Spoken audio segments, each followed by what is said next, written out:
Korei block khaman ग्राम पंचायत अंतर्गत शंखचिला grammar प्रत्यक्ष देवी जगज्जननी मां हिंगुला 94तम विश्व शांति महायज्ञ उद्यापित हो जाइए।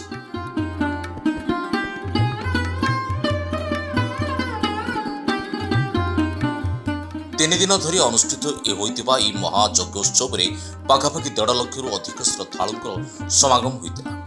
एसहित मां हिंगुला मंदिर चतुर्पार्श्व पिलामानंक विभिन्न प्रकार दोली सांगकू अनेक दुकान और घरकरणा सामग्रीर दुकान पड़ता। मो ना बुलबुल दास से जाजपुर रोड मो घर। मु तो छोट दिन आसुची ठाकुर मोर एक तो पहला दिन मु हिंगुला को विश्वास करे। मु केबे मागिनी किछि किंतु मु जाने जे जहाटा मु आशा करे ता पर वर्ष मु पाई जाई थे। सेटा सब वर्ष से मां को धन्यवाद देवा पई खाली आसे। मोर बहु अखंड विश्वास तांको ऊपर। मु सबुथिरे जेते बेले भी मु किछि गोटे बाधा विघ्न आछि मु तांकर से धंडा टिके रखिते मो छुआ को मो स्वामी को मो सासु ससुर जहां को देहरे लगे देछि। मु देखि से बहुत बड़ बड़ विपद मो जीवन में टळि जाइछि। एबे दिने एई हबो 2 मास तळे मो स्वामी को बहुत जोरे श्वास बाहरितिला। डाक्टर कहले मो सासु नै कि गले डाक्टर भी माने बहुत खराब कथा किछि कहिले। तो मो किछि उपाय पाइलिनी। मु सेही ठाकुर को धंडा टिके ताको देइथिली। मो स्वामी 8-9 दिन रे पुणी चलिके पुणी काम करके पुणी से पूरा भल।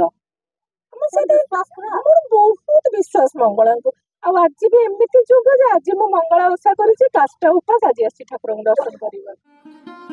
यज्ञोत्सव आखपाख अंचल विभिन्न अतिथि मान जोगदी यज्ञ कुंडरे अग्नि रूप में विराजिता मां हिंगुला दर्शन करते। यज्ञोत्सव समग्र शंखचिला अंचल बेस चलचंचल उठिता।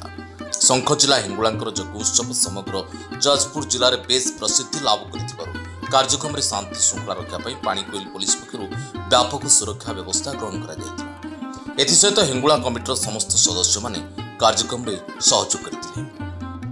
जहाँकि मांकर यज्ञ मु दीर्घ अनेक धरी 17-18 वर्ष आसिले जहाँ देखी मांकर उपाय एत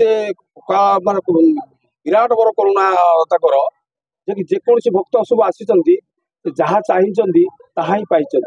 माँ को जे जो मानसिक करी से घरे पहुँचा देखा माँ तांकर मनस्कामना निश्चिंत पूरण कर। माँ क्या निराश करना असहाय करना जे कि रोग बैराग हो संतान संति हो जहाँ तार मानसिक अच्छी समस्त माँ को से पाई। जे मंदार मालिनी माँ अग्निस्वरूपा जे तार आज काली आमर गत काली अंकुरार्पण ध्वजार्पण आउ कलश अधिवास एवं यज्ञर कार्यक्रम सब रेडी कराई आज सकाळु मांकर उपचार पूजा सहित आरती सहित मांकर यज्ञ अनुष्ठान कार्यक्रम आरंभ करा। एबे सुधा आमर मांकर 4,500 आहुति सरी जाइए। आम चिंता करूँ आउ 500 आहुति 5,000 आहुति करी मांकर पूजार्पण शेष कर अनुभव तो आमर मांकर कार्यक्रम कि बहुत आगक आगक जीव बोलिक आम बहुत आशा करूँ। आमर पंडित मंडली जो रही प्रशासन आमर कमिटी प्रशासन रही पुलिस प्रशासन रही से सुरक्षित यात्री मानक वर्ष भाई आगला वर्ष से सुरक्षित माँ को पाक आ प्रवेश कर प्रस्थान कर आमर बहुत आशा अच्छी। ठीक समय प्रभात जे मंगला आरती हुए तापर स्नान पर नैवेद्य पर फिर आरती हुए मध्याह्न ठाकुर नीति कराए आरती कराए संध्या अर्पण संध्या तापर आरती एवं घंटार्पण कीर्तन संकीर्तन सब भाई मैंने आसती भजन गान भजन माँ को पार श्रीजुक्त लक्ष्मण अधिकारी 99 वर्षर पदार्पण करोत्सव तेणुक आज 2 दिन गत काली अंकुरार्पण अधिवास ए कार्यक्रम सरी आज यज्ञ आरंभ आम संख्या बर्तमान अद्यावधि ए पर्यंत 5,000 संख्या ठाकुराणीर जो विजयाक्षर मंत्र दिया सरला। तत्सहित बहु दूर दूरांतर भक्त मैंने छुटी आसुच्च बहु मानसिक करते से मानसिक सब पूरण हो विश्वास तो आम करूँ महाजन बतेश पंत आम बापा गोसाप एमाने कही आसुच्च यज्ञ कुंड पाखे पणाहांडी रही निजे ही अग्निस्वरूप से तेणुक से जीव विस्तार कर आपे से पणाहांडी अग्निस्वरूप निजे ही लगे।